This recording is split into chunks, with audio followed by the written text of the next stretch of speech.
हरे Krishna. Shrimad Bhagavatam canto 7 chapter 10 भक्त शिरोमणि प्रहलाद। नारद मुनि ने आगे कहा, यद्यपि प्रहलाद महाराज बालक थे, किंतु जब उन्होंने नृसिंह देव द्वारा दिए गए वरों को सुना तो उन्होंने इन्हें भक्ति के मार्ग में अवरोध समझा। तब वे विनीत भाव से मुस्काए और इस तरह बोले। प्रहलाद महाराज ने आगे कहा, हे प्रभु, हे पूर्ण पुरुषोत्तम भगवान, नास्तिक परिवार में जन्म लेने के कारण मैं स्वभावतः भौतिक भोग के प्रति अनुरक्त हूँ। अतएव आप मुझे इन मोहों से मत ललचाइए। मैं भौतिक दशाओं से अत्यधिक भयभीत हूँ और भौतिकतावादी जीवन से मुक्त होने का इच्छुक हूँ। यही कारण है कि मैंने आपके चरण कमलों की शरण ग्रहण की है।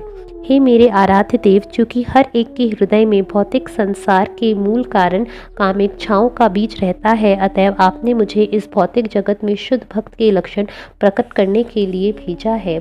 अन्यथा हे भगवान, हे समस्त जगत के परम शिक्षक, आप अपने इस भक्त के प्रति इतने दयालु हैं कि आपने उससे कुछ भी ऐसा करने को प्रेरित नहीं किया जो उसके लिए अलाभकारी हो।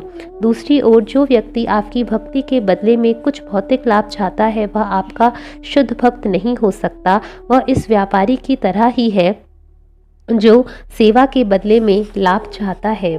सेवक जो अपने स्वामी से भौतिक लाभ की इच्छा रखता है, वह निश्चय ही योग्य सेवक या शुद्ध भक्त नहीं है।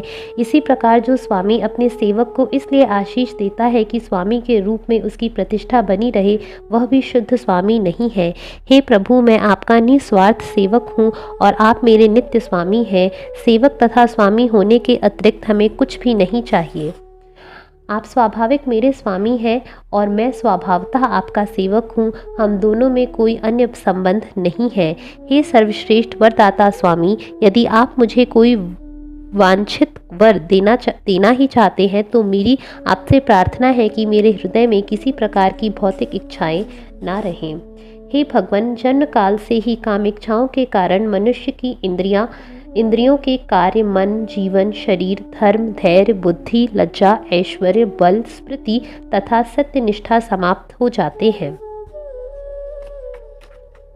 हे प्रभु, जब मनुष्य अपने मन से सारी भौतिक इच्छाएं निकालने में सक्षम हो जाता है तो वह आपके ही समान संपत्ति तथा ऐश्वर्य का पात्र बन जाता है। हे षड ऐश्वर्यवान प्रभु, हे परम पुरुष, हे परमात्मा, हे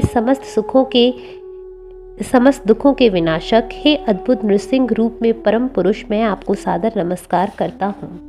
पूर्ण पुरुषोत्तम भगवान ने कहा, हे प्रिय प्रहलाद, तुम जैसा भक्त ना तो इस जीवन में ना ही अगले जीवन में किसी प्रकार के भौतिक ऐश्वर्य की कामना करता है, तो भी मैं तुम्हें आदेश देता हूँ कि तुम इस मनवंतर तक असुरों के राजा के रूप में इस भौतिक जगत में उनके ऐश्वर्य का भोग करो। भले ही तुम इस भौतिक जगत में ही क्यों ना रहो, लेकिन तुम्हें निरंतर मेरे उपदेशों तथा वचनों को सुनना चाहिए और मेरे ही विचार में लीन रहना चाहिए, क्योंकि मैं हर एक के हृदय में परमात्मा रूप में निवास करता हूँ। अतएव तुम सकाम कर्मों का परित्याग करके मेरी पूजा करो। हे प्रहलाद, इस भौतिक जगत में रहते हुए तुम सुख का अनुभव करके अपने पुण्य कर्म से सारे फलों को समाप्त कर सकोगे और पुण्य कर्म करके पाप कर्मों को विनष्ट कर दोगे। शक्तिशाली काल के कारण तुम अपना शरीर त्याग करोगे, किंतु तुम्हारे कार्यों की ख्याति का गुणगान उच्च लोकों तक में होगा। तुम बंधनों से मुक्त होकर भगवत धाम को लौट सकोगे। जो व्यक्ति तुम्हारे तथा मेरे कार्यों का सदैव स्मरण करता है और तुम्हारे द्वारा की गई प्रार्थनाओं का कीर्तन करता है, वह कालांतर में भौतिक कर्म फलों से मुक्त हो जाता है। प्रहलाद महाराज ने कहा, हे परमेश्वर, चूंकि आप पतित आत्माओं पर इतने दयालु हैं, अतएव मैं आपसे एक ही वर मांगता हूँ। मैं जानता हूँ कि आपने मेरे पिता की मृत्यु के समय अपनी कृपा दृष्टि डालकर उन्हें पवित्र बना दिया था, किंतु वे आपकी शक्ति तथा श्रेष्ठता से अनजान होने के कारण आप पर मिथ्या ही यह सोचकर क्रुद्ध थे कि आप उनके भाई को मारने वाले हैं। इस तरह उन्होंने समस्त जीवों के गुरु आपकी प्रत्यक्ष निंदा की थी और आपको भक्त अर्थात मेरे ऊपर जघन्य पातक किए थे। मेरी इच्छा है कि उन्हें इन पापों के लिए क्षमा कर दिया जाए। पूर्ण पुरुषोत्तम भगवान ने कहा, हे प्रिय प्रहलाद, हे परम पवित्र साधु पुरुष, तुम्हारे पिता तुम्हारे परिवार के 21 पुरखों सहित पवित्र कर दिए गए हैं। चूंकि तुम इस परिवार में उत्पन्न हुए थे, अतएव सारा कुल पवित्र हो गया। जब कभी और जहाँ कहीं भी सदाचारी तथा सद्गुण संपन्न, शांत एवं समदर्शी भक्त होते हैं, वह देश तथा परिवार भले ही ग्रहित ही क्यों ना हो, पवित्र हो जाते हैं। हे दैत्यराज प्रहलाद, मेरी भक्ति में अनुरक्त रहने के कारण मेरा भक्त उच्च तथा निम्न जीवों में भेदभाव नहीं बरतता, किसी भी प्रकार से वह किसी से ईर्ष्या नहीं करता। जो तुम्हारे आदर्श का अनुसरण करेंगे वे स्वभावतः मेरे शुद्ध भक्त हो जाएंगे। तुम मेरे भक्त का सर्वोत्कृष्ट उदाहरण हो और अन्य लोगों को तुम्हारे पद चिन्हों का अनुसरण करना चाहिए। मेरे बालक, तुम्हारा पिता अपनी मृत्यु के समय मेरे शरीर के स्पर्श मात्र से पहले ही पवित्र हो चुका है, तो भी पुत्र का कर्तव्य है कि वह अपने पिता की मृत्यु के पश्चात श्राद्ध क्रिया संपन्न करे, जिससे उसका पिता ऐसे लोक को जा सके जहां वह अच्छा नागरिक तथा भक्त बन सके। अंत्येष्टि क्रिया संपन्न करने के बाद तुम अपने पिता के साम्राज्य का भार संभालो। तुम सिंहासन पर बैठो और भौतिक कार्यकलापों से तनिक भी विचलित मत हो। तुम अपना मन मुझ पर स्थिर रखो। तुम शिष्टाचार के रूप में वेदों के आदेशों का उल्लंघन किए बिना अपना विहित कार्य कर सकते हो। श्री नारद मुनि ने आगे कहा, इस प्रकार पूर्ण पुरुषोत्तम भगवान की आज्ञा अनुसार प्रहलाद महाराज ने अपने पिता की अंत्येष्टि क्रिया संपन्न की। हे राजा युधिष्ठिर, तब उसे हिरण्याकश्यप के राज सिंहासन पर ब्राह्मणों के निर्देशानुसार पदारूढ़ किया गया। अन्य देवताओं से घिरे हुए ब्रह्मा जी का मुखमंडल चमक रहा था, क्योंकि भगवान प्रसन्न थे। अतएव उन्होंने दिव्य शब्दों से भगवान की स्तुति की। ब्रह्मा जी ने कहा, हे देवताओं के परम स्वामी, हे समग्र ब्राह्मण के अध्यक्ष, ब्रह्मांड के अध्यक्ष, हे समस्त जीवों के वरदाता, हे आदि पुरुष, यह हमारा सौभाग्य है कि आपने इस पापी असुर को मार डाला जो समग्र ब्रह्मांड को दुख देने वाला था। इस असुर हिरण्याकश्यप ने मुझसे यह वरदान प्राप्त किया था कि वह मेरी सृष्टि में किसी भी जीव के द्वारा मारा नहीं जाएगा। इस आश्वासन के कारण तथा तपस्या और योग से प्राप्त बल द्वारा वह अत्यंत गर्वित हो उठा और समस्त वैदिक आदेशों का उल्लंघन करने लगा। सौभाग्य से हिरण्याकश्यप का पुत्र प्रहलाद अब मृत्यु से बचा लिया गया है, और यद्यपि वह अभी बालक है किंतु है महाभागवत। अब वह पूर्णतया आपके चरण कमलों की शरण में है। हे ईश्वर, हे पूर्ण पुरुषोत्तम भगवान, आप परमात्मा हैं। यदि कोई आपके दिव्य शरीर का ध्यान करता है, आप सभी प्रकार के भय से, यहाँ तक कि आसन्न मृत्यु भय से भी उसकी रक्षा करते हैं। भगवान ने उत्तर दिया, हे ब्रह्मा, हे कमल पुष्प से उत्पन्न महान प्रभु, जिस प्रकार सांप को दूध पिलाना घातक होता है, उसी तरह असुरों को वर प्रदान करना घातक होता है, क्योंकि वे क्रूर तथा ईर्ष्यालु प्रकृति के होते हैं। मैं तुम्हें सचेत करता हूँ कि तुम फिर से कभी किसी असुर को ऐसा वर प्रदान मत करना। नारद मुनि ने आगे कहा, हे राजा युधिष्ठिर, ब्रह्मा को उपदेश देते हुए सामान्य व्यक्ति को न दिखने वाले भगवान इस तरह बोले। तब ब्रह्मा द्वारा पूजित होकर भगवान उस स्थान से अंतर्ध्यान हो गए। तब प्रहलाद महाराज ने भगवान के अंश रूप समस्त देवताओं की यथा ब्रह्मा, शिव तथा प्रजापतियों की पूजा और स्तुति की। तत्पश्चात शुक्राचार्य तथा अन्य बड़े बड़े संत पुरुषों सहित कमल आसीन ब्रह्मा जी ने प्रहलाद को ब्रह्मांड के सारे असुरों तथा दानवों का राजा बना दिया। हे राजा युधिष्ठिर, प्रहलाद महाराज द्वारा भली भांति पूजित होकर ब्रह्मादि सारे देवताओं ने उन्हें अपने अपने आशीर्वाद दिए और फिर अपने अपने धामों को वापस चले गए। इस प्रकार भगवान विष्णु के दोनों पार्षद, जो दिति के पुत्र हिरण्याक्ष तथा हिरण्याकश्यप बने थे, मार डाले गए। भ्रमवश उन्होंने सोचा था कि हर एक के हृदय में निवास करने वाले परमेश्वर उनके शत्रु हैं। ब्राह्मणों द्वारा शापित होने से इन दोनों पार्षदों ने कुंभकर्ण तथा दशानन रावण के रूप में फिर जन्म लिया। ये दोनों राक्षस भगवान रामचंद्र के अतुलित पराक्रम द्वारा मारे गए। भगवान रामचंद्र के बाणों से बिंध कर कुंभकर्ण तथा रावण दोनों ही युद्ध भूमि में पड़े रहे और भगवान के विचार में लीन होकर उसी तरह अपने अपने शरीर छोड़ दिए, जिस तरह अपने पूर्व जन्म में हिरण्याक्ष तथा हिरण्याकश्यप के रूप में किया था। उन्होंने फिर से मानव समाज में शिशुपाल तथा दंत वक्र के रूप में जन्म लिया और भगवान से वैसा ही वैर भाव बनाए रखा, ये वही थे जो ही तुम्हारे समक्ष भगवान के शरीर में लीन हो गए।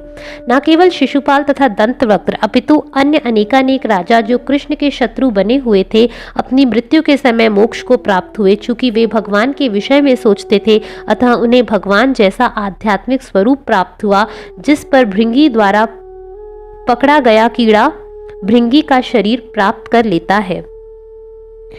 शुद्ध भक्त जो भक्ति के द्वारा पूर्ण पुरुषोत्तम भगवान का निरंतर चिंतन करते रहते हैं, वे उन्हीं जैसा शरीर प्राप्त करते हैं। यह सारूप्य मुक्ति कहलाती है। यद्यपि शिशुपाल, दंतवक्र तथा अन्य राजा कृष्ण का अपने शत्रु के रूप में चिंतन करते थे, किंतु उन्हें भी वैसा ही फल प्राप्त हुआ।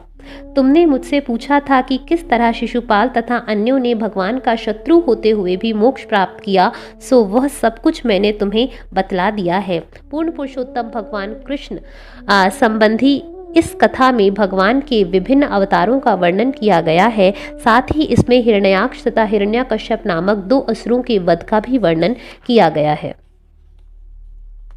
यह कथा महाभागवत प्रहलाद महाराज के गुणों, उनकी दृढ़ भक्ति, उनके परिपूर्ण ज्ञान तथा भौतिक कलमश से पूर्ण विरक्ति का बखान करती है। यह सृजन, पालन तथा संहार के कारण स्वरूप पूर्ण पुरुषोत्तम भगवान का भी वर्णन करती है। प्रहलाद महाराज ने अपनी स्तुतियों में भगवान के दिव्य गुणों के साथ ही यह भी बतलाया कि किस तरह देवताओं तथा असुरों के आवास भगवान के निर्देश मात्र से ध्वस्त हो जाते हैं, चाहे वे भौतिक ऐश्वर्य से कितने ही भरे पूरे क्यों ना हो।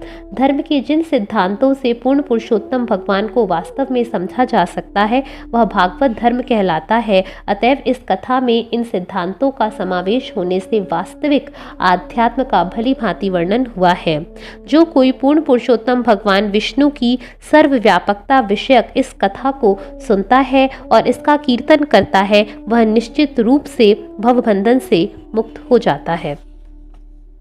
प्रहलाद महाराज भक्तों के में सर्वश्रेष्ठ थे। जो कोई प्रहलाद महाराज के कार्यकलापों, हिरण्यकश्यप के वध तथा पूर्ण पुरुषोत्तम भगवान नृसिंह देव की लीलाओं से संबंध इस कथा को अत्यंत मनोयोग से सुनता है, वह निश्चय पूर्वक आध्यात्मिक जगत में पहुंचता है, जहां कोई चिंता नहीं रहती है। नारद मुनि ने आगे कहा, हे महाराज युधिष्ठिर, तुम सभी पांडव अत्यंत भाग्यशाली हो, क्योंकि पूर्ण पुरुषोत्तम भगवान कृष्ण तुम्हारे महल में सामान्य मनुष्य की भांति निवास करते हैं। बड़े बड़े साधु पुरुष इसे भली भांति जानते हैं, इसलिए वे निरंतर इस घर में आते रहते हैं।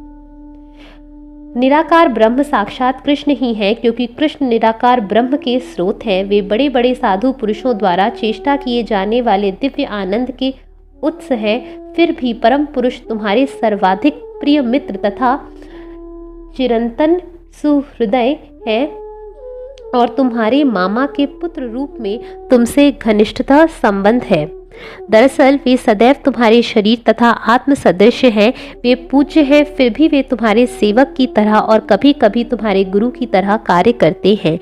शिव तथा ब्रह्मा जी जैसे महापुरुष पूर्ण पुरुषोत्तम भगवान कृष्ण के सत्य का सही सही वर्णन नहीं कर पाए। वे भगवान हम पर प्रसन्न हो, जो सदा समस्त भक्तों के रक्षक रूप में उन महान संतों द्वारा पूजे जाते हैं, जो मौन, ध्यान, भक्ति तथा त्याग का व्रत लिए रहते हैं। हे राजा युधिष्ठिर, बहुत समय पहले तकनीकी ज्ञान में अत्यंत कुशल मय नामक दानव ने शिवजी के ख्याति को धूमिल कर दिया। उस स्थिति में पूर्ण पुरुषोत्तम भगवान कृष्ण ने शिवजी की रक्षा की थी। महाराज युधिष्ठिर ने पूछा, मय दानव ने किस कारण से शिवजी की कीर्ति नष्ट की?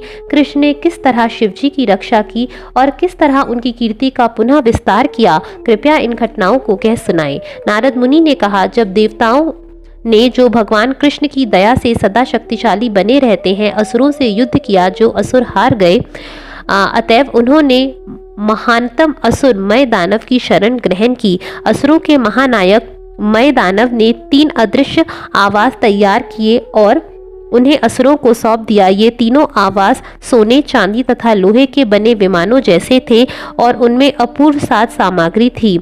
हे राजा युधिष्ठिर, इन तीनों आवासों के कारण असुरों के सेना नायक देवताओं से अदृश्य हो गए थे।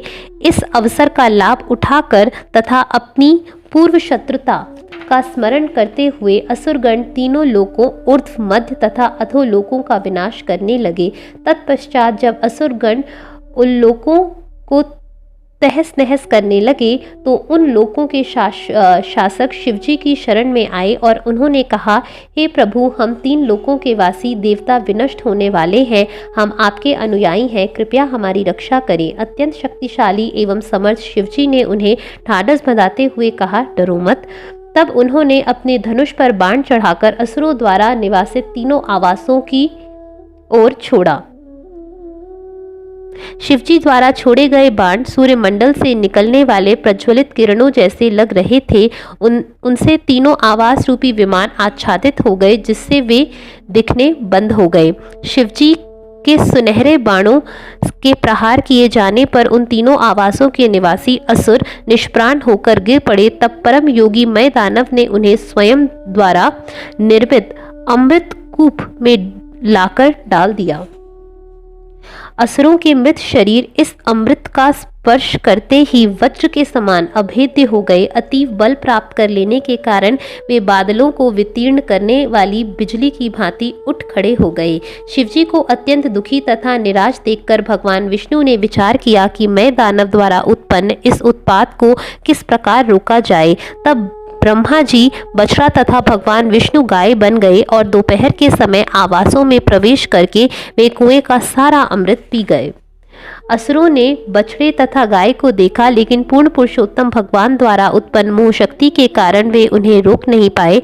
महायोगी मय असुर को पता चल गया कि बछड़ा तथा गाय अमृत पी रहे हैं और वह यह समझ गया कि यह अदृश्य दैवी शक्ति के कारण हो रहा है। इस प्रकार वह पश्चाताप करते हुए असुरों से बोला, मैं दानव ने कहा, जो अपने, दूसरों के अथवा दोनों के भाग्य में परमेश्वर द्वारा निश्चित कर दिया गया है, उसे कोई भी कहीं भी मिटा नहीं सकता, चाहे वह देवता, असुर, मनुष्य या अन्य कोई क्यों ना हो। नारद मुनि ने आगे कहा, तत्पश्चात कृष्ण ने शिवजी को अपनी निजी शक्ति से, जो धर्म, ज्ञान, त्याग, ऐश्वर्य, तपस्या, विद्या तथा कर्म से युक्त थी, सभी प्रकार की सात सामग्री से यथा रथ, सारथी, ध्वजा, घोड़े, हाथी, धनुष, ढाल तथा बाण से लैस कर दिया। इस तरह से सुसज्जित होकर शिवजी अपने धनुष बाण द्वारा असुरों से लड़ने के लिए रथ पर आसीन हुए। हे राजा युधिष्ठिर, परम शक्तिशाली शिवजी ने अपने धनुष पर बाण चढ़ाए और दोपहर के समय असुरों के तीनों आवासों में अग्नि लगाकर उन्हें नष्ट कर दिया। तब आकाश में अपने अपने विमानों में आसीन उच्च लोकों के निवासियों ने दुग्धियां बजाईं। देवताओं, ऋषियों, पितरों, सिद्धों तथा विविध महापुरुषों ने शिवजी के ऊपर पुष्प वर्षा की और जय जयकार की। अप्सराएं परम प्रमुदित होकर नाचने गाने लगीं। हे राजा युधिष्ठिर, इस प्रकार शिवजी त्रिपुरारी कहलाते हैं, क्योंकि उन्होंने असुरों की तीनों पुरियों को भस्म कर दिया था। ब्रह्मा समेत समस्त देवताओं से पूजित होकर शिवजी अपने धाम को लौट गए। यद्यपि भगवान कृष्ण मनुष्य के रूप में प्रकट हुए थे, फिर भी उन्होंने अपनी शक्ति से अनेक असामान्य तथा आश्चर्यजनक लीलाएं संपन्न की हैं। उन महान संत पुरुषों द्वारा जो कुछ कहा जा चुका है, भला मैं उससे और अधिक क्या कह सकता हूँ। प्रत्येक व्यक्ति अधिकृत स्रोत से भगवान के कार्यकलापों के श्रवण मात्र से शुद्ध हो सकता है। हरे कृष्णा।